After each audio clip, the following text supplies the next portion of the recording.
अक्सर लोगों के मन में ये सोच होती है कि अगर उनकी सालाना इनकम टैक्स फ्री लिमिट से कम है, यानी इतनी नहीं है कि उस पर टैक्स लगे, तो आईटीआर भरने की कोई ज़रूरत नहीं है। लेकिन हकीकत इससे बिल्कुल अलग है। कई ऐसी परिस्थितियां हैं जहां आपकी टैक्सेबल इनकम भले ही शून्य क्यों ना हो, फिर भी आपको आईटीआर दाखिल करना अनिवार्य होता है। अगर आपने ऐसा नहीं किया तो आयकर विभाग आपको नोटिस भेज सकता है और पेनल्टी भी लगा सकता है। यानी मेरी इनकम कम है तो मुझे कुछ करने की जरूरत नहीं है वाला कॉन्सेप्ट बिल्कुल गलत है। अब आप सोच रहे होंगे कि आखिर कौन सी वो परिस्थितियां हैं जहां जीरो इनकम होने पर भी आईटीआर फाइल करना जरूरी है। चलिए इस वीडियो में बहुत आसान भाषा में समझते हैं। नमस्कार, आदाब, आप देख रहे हैं द हिंदी टॉप और मैं हूं आपके साथ सामिया खान। सबसे पहला मामला है करंट अकाउंट में बड़ी रकम जमा करने का। अगर आपने किसी भी बैंक के करंट अकाउंट में एक साल के अंदर 1 करोड़ रुपए या उससे ज्यादा की राशि जमा की है तो आईटीआर भरना आपके लिए जरूरी है। चाहे वो पैसा कैश में आए या डिजिटल ट्रांजैक्शन के जरिए, फर्क नहीं पड़ता।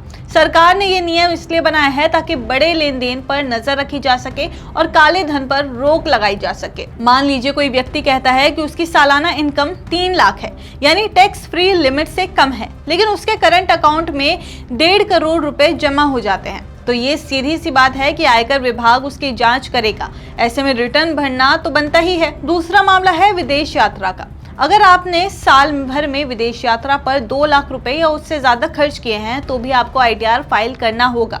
ये खर्च चाहे पर्सनल ट्रिप का हो, जैसे परिवार के साथ घूमने जाना, या फिर बिजनेस ट्रिप का, दोनों ही सूरत में आईटीआर दाखिल करना अनिवार्य है। सरकार का मकसद यहाँ पे भी साफ है। जो लोग बाहर घूमने फिरने पर लाखों रुपए खर्च कर रहे हैं, उनकी आय का हिसाब किताब भी साफ रहना चाहिए।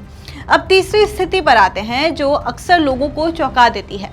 अगर आपका सालाना बिजली का बिल 1 लाख रुपए से ज्यादा आता है तो भी आईटीआर भरना जरूरी है।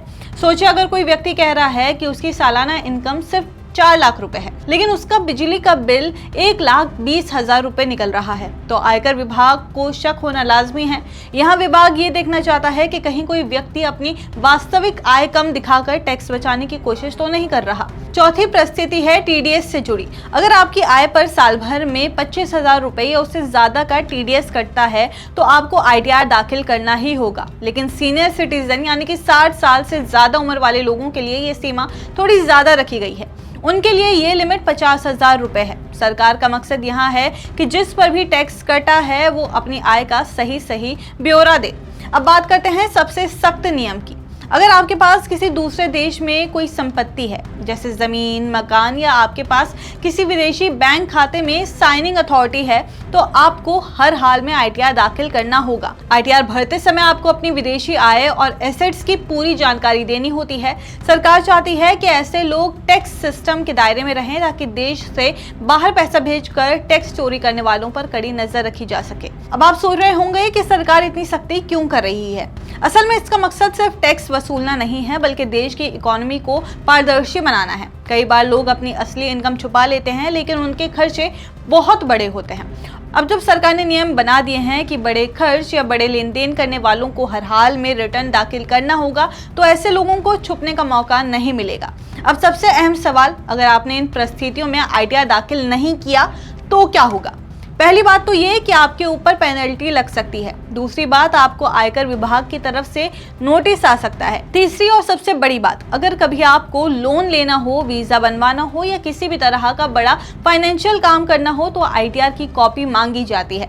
ऐसे में अगर आपने रिटर्न दाखिल ही नहीं किया है तो आपके लिए दिक्कत खड़ी हो सकती है।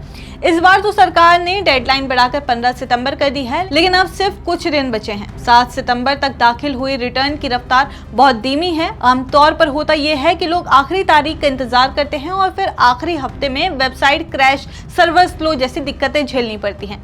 ऐसे में समझदारी इसी में है कि आखिरी दिन का इंतजार करने के बजाय अभी से रिटर्न फाइल कर दिया जाए। तो साफ है कि आईटीआर सिर्फ टैक्स देने या ना देने का मामला नहीं है, बल्कि आपकी फाइनेंशियल प्रोफाइल और ट्रांसपेरेंसी से जुड़ा हुआ है। अगर आपकी इनकम टैक्स फ्री लिमिट से कम भी है, फिर भी कई परिस्थितियों में आईटीआर भरना जरूरी है। चाहे वो करंट अकाउंट में 1 करोड़ से ज्यादा की डिपॉजिट हो, विदेश यात्रा पर 2 लाख से ज्यादा खर्च हो, बिजली का बिल 1 लाख से ज्यादा हो, टीडीएस की कटौती हो या फिर विदेशी संपत्ति का मामला हो। इन सब में आईटीआर फाइल करना आपके लिए अनिवार्य है। आपकी इस खबर पर जो भी राय है हमें कमेंट्स करके ज़रूर बताइए और ऐसे ही और जानकारी के लिए आप हमारे चैनल द हिंदी टॉप को सब्सक्राइब कर लें। इसके अलावा आप हमें एक्स, फेसबुक और इंस्टाग्राम पर भी फॉलो कर सकते हैं।